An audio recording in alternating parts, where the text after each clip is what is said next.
Sam, c'est les fêtes de Noël. On va échanger les rôles. Ça va être toi l'interviewé, je vais te poser tes questions. Donc j'ai 5 questions pour toi. Est-ce que tu es prêt à y répondre ou pas? Oui. Oui, c'est bon? Oui, oui, ça m'angoisse, mais je suis T'inquiète, prêt à répondre. ça va en vrai. Je vais jouer le jeu. Bon, déjà, première question. Qu'est-ce que tu penses des réseaux sociaux pour les plus jeunes? Parce que toi, c'est ton taf en soi. Donc, qu'est-ce que tu en penses? Alors, c'est mon taf et pourtant, je ne suis que sur Instagram, quasiment, et YouTube. Ouais, mais YouTube, quand c'est pas même. véritablement un réseau social, c'est plus une plateforme Ouais. de diffusion en streaming. Les réseaux sociaux, moi, les réseaux sociaux, ça me gonfle un peu, pour être très honnête. Déjà, il y en a trop, Snapchat, Insta Story, Twitter, il y a Facebook. Facebook, il y a tout le temps des nouveautés. On ne peut pas tout faire et on ne peut pas développer tous les réseaux sociaux en même temps. Voilà. Donc moi déjà, je m'en sortais plus. Et puis, pour être très honnête, je l'ai eu fait. Mais poster les salades, ce que je mange, machin, tout ça, au bout d'un moment, c'est pas moi. J'ai pas l'impression que c'est moi. Tu sais, j'ai l'impression d'être un imposteur. Ouais. Tu vois ce que je veux dire? D'être comme tout le monde et de... C'est même pas être comme tout le monde, c'est que j'ai l'impression, je me dis, mais pourquoi tu le fais en fait? Tu vois ce que je veux dire? Donc en fait, j'ai mis de côté Twitter, j'ai mis de côté un peu Facebook, et c'est vrai que je développe beaucoup Instagram parce que je trouve que c'est un réseau social dans lequel je m'y retrouve le plus, que je trouve qui me correspond le plus. Twitter, je supporte pas. Ah, c'est dur tout ça. Ah ben je déserte. Ah oui. Alors, pour tout te dire, j'aurais pu appuyer sur désactiver le compte. Je ne l'ai pas fait parce qu'il a été certifié. Donc, pour pas que quelqu'un prenne mon nom et tu Ouais. comprends, Oui, et oui, que je oui. puisse plus après utiliser mon nom, je garde mon compte, ça me dira certifié. Mais si vous avez les dessus, c'est que des posts, tu sais, qui se mettent automatiquement. C'est-à-dire que quand il y a une vidéo qui se met sur ma Ouais, chaîne, ça, c'est automatique. C'est le relais. Voilà. D'accord. Mais je n'y vais pas. Mais c'est affreux. Mais En parce vrai, que- Twitter, Mais c'est... parce que c'est affreux, parce que c'est une zone de non-droit.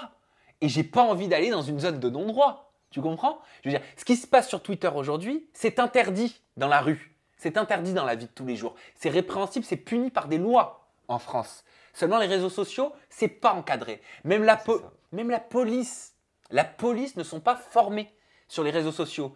Quand j'ai eu des soucis, je suis allé les voir, ils savaient même pas comment classer ma plainte. Ah ben les réseaux sociaux, c'est pas trop. Je ne les critique pas. C'est juste que malheureusement, ils n'ont pas assez de formation, c'est pas assez updaté, tu vois. Après, c'est nouveau aussi. C'est nouveau, c'est nouveau. Et le problème, c'est que les réseaux sociaux vont plus vite que la loi et vont plus Bah vite oui, que tout. ça va trop vite en vrai. Tu vois? Donc les réseaux sociaux, moi j'en prends, j'en laisse.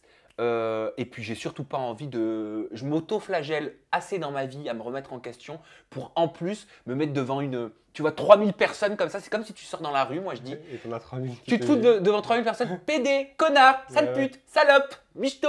Tu vois, ça se passe pas comme ça dans la vie. Donc je vais pas aller me Non, faire mais souffrir sur c'est les clair. réseaux sociaux. Ok. Je voudrais savoir quel est ton genre de film?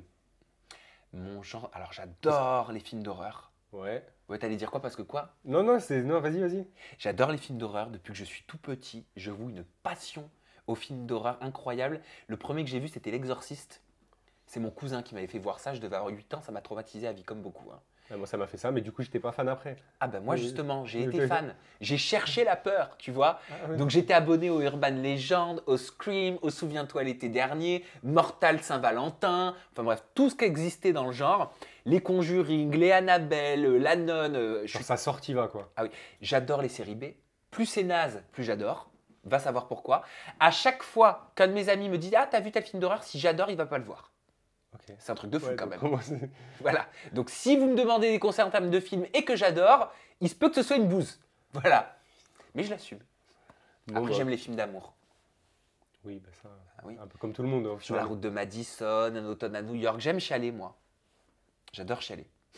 Ton meilleur moment en famille, ton meilleur souvenir, quelque chose vraiment qui t'a marqué. Alors ça va être, c'est basique, mais ça va être Noël. Ouais. Noël ou mon anniversaire. Noël Un parce spécifique ou... bah non, pas un spécifique temporel, tu vois. Mais comme je suis pas tout le temps en famille, on n'est pas dans la même ville et que le travail est très prenant, si tu veux, je savoure ces moments quand c'est Noël ou quand c'est mon anniversaire. Parce qu'avant mon anniversaire, j'étais même pas en famille ou avec mes amis d'enfance parce que je bossais, donc voilà, je faisais là. Ouais. Et je le fêtais même pas. Et puis depuis peu, je vais le fêter en famille. Je réunis ma famille et mes amis. Et c'est un putain de kiff et un putain de plaisir que de réunir ma famille avec mes amis d'enfance. Et je loue, tu vois, une sorte de grande maison. Et on se retrouve tous dedans et on passe tous 3 jours dedans. Ça, c'est mon kiff. Et je décroche de tout. C'est-à-dire, il n'y a même pas de réseau, il n'y a même pas de Wi-Fi. Voilà. Et je me retrouve. Voilà. Ça, c'est des moments que je savoure. C'est des moments. Et j'essaie de faire des photographies mentales, Tu sais, de te dire, Oui, pas forcément ouais. prendre le selfie ou l'appareil photo, te dire, putain, mais il faut que tu te rappelles de ce moment. Rappelle-toi de ce que tu ressens, l'odeur de la cuisine, tu vois, des discussions quand tu t'endors, tu vois, avec le feu de la cheminée et tout. Et parce que c'est des moments rares, voilà. Et je pense qu'il faut en profiter à fond. Avant-dernière question déjà. Je voudrais savoir quelle était ta première interview. Je te parle pas de télé, vraiment ta première interview. Même pas YouTube tout confondu? Non, première, la toute première, genre vraiment le moment où tu as pris une cam et tu t'es dit, ok. Ah oui. C'est pas avec une célébrité, hein. Ouais, non. Ok. Ah non, non, non. Ma toute première interview, c'était quand j'avais 12 ans, 12 ou 13 ans. Mon papa m'avait offert une caméra parce que je rêvais d'avoir une caméra. Je faisais déjà, enfin, je refaisais tous les dessins animés avec ma sœur, je la dirigeais, machin, tout ça. J'étais très dictateur étant petit, désolé Sabrina. Mais on jouait très bien ensemble. Et en fait, je voulais faire un reportage sur la famille. Parce que mon père la mère de mon père, donc ma grand-mère, avait 7 sœurs, tu vois. Et elles commençaient à prendre de l'âge. Et j'entendais tout le temps ma grand-mère et mon père dire elles vont pas être éternelles, elles vont pas être éternelles. Et donc je lui ai demandé de m'offrir une caméra et j'avais commencé à faire un reportage sur toutes les sœurs de ma grand-mère. Et Une sorte de télé-réalité en fait. Ouais, une T'étais sorte de visionnaire, télé-réalité t'étais- avec des octogénaires. Ouais, c'est ça. Et je les filmais et je leur prenais leurs ressentis, je leur demandais leurs recettes de cuisine. Et je faisais des interviews de toute la famille comme ça. D'accord. Et bien justement, est-ce que tu aimes vraiment la télé-réalité ou tu as juste pris le créneau parce que tu as vu que au niveau du tas, voilà, il y avait une demande et que tu voulais y répondre? Ou est-ce que c'est vraiment quelque chose qui te plaît ou ça aurait pu être complètement autre chose? Non. Alors, si tu veux, moi, c'est quelque chose qui m'a plu depuis le début. Moi, la télé-réalité, je la regardais. Ouais. Avant même de travailler avec des interviews donc autour de la télé-réalité. Et si tu veux, le genre de la télé-réalité, moi au départ quand j'ai commencé, je me disais bah, c'est les candidats que je veux interviewer parce que j'avais l'impression que sinon j'allais m'ennuyer avec d'autres personnalités parce que je me disais, bah, c'est vrai que dans le milieu du showbiz, tu as beaucoup de langue de bois. Bah, t'es obligé même. Mais oui, mais En soi, ouais, c'est bah, pas pareil. tu as beaucoup de langue de bois si tu veux. Moi ce qui me plaisait, c'était le côté sensationnel. Je me disais, mais avec un chanteur, un comédien ou autre, tu vas pas forcément avoir ce côté sensationnel parce que tu as beaucoup, tu vois, ça va beaucoup tourner autour de projets professionnels. Et dès que tu vas essayer de poser des questions sur la vie privée, au final, ce qui va intéresser beaucoup ceux qui achètent les magazines ou ceux qui vont sur Internet pour cliquer sur des articles, bah, c'est vrai que tu as plus de mal à l'obtenir avec des personnalités non issues de la télé de divertissement. Quoique la donne, elle est en train de changer aujourd'hui parce qu'ils savent qu'ils doivent donner un peu plus. Ouais.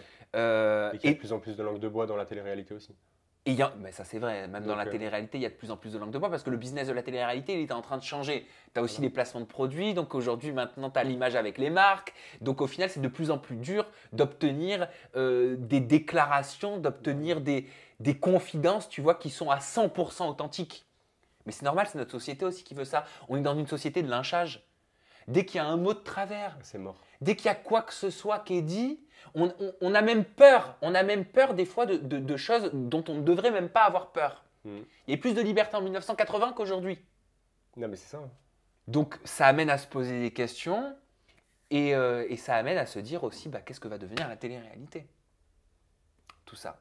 Pour ça, j'ai pas encore la réponse, mais c'est juste que c'est ta question qui me fait philosopher. Donc moi, quand je pars dans mes délires. Ça y était parti là. Ah oui, moi, il D'autres faut savoir une questions? chose, je peux faire des réponses de 15 minutes. Est-ce que j'ai répondu à ta question? Ouais, c'est beau, t'as Bon, répondu à ma ça question. va. Ben, c'est fini là les Eh 5 ben, c'est questions. fini, c'est bon, t'as eu les 5 là. Super, ben merci Benoît. Ben, merci à toi. Merci beaucoup. Je vous souhaite de passer de très belles fêtes. Ouais. Non, tu sais quoi, c'est toi qui vas faire la conclusion. Allez, ta caméra, elle est là. Conclusion.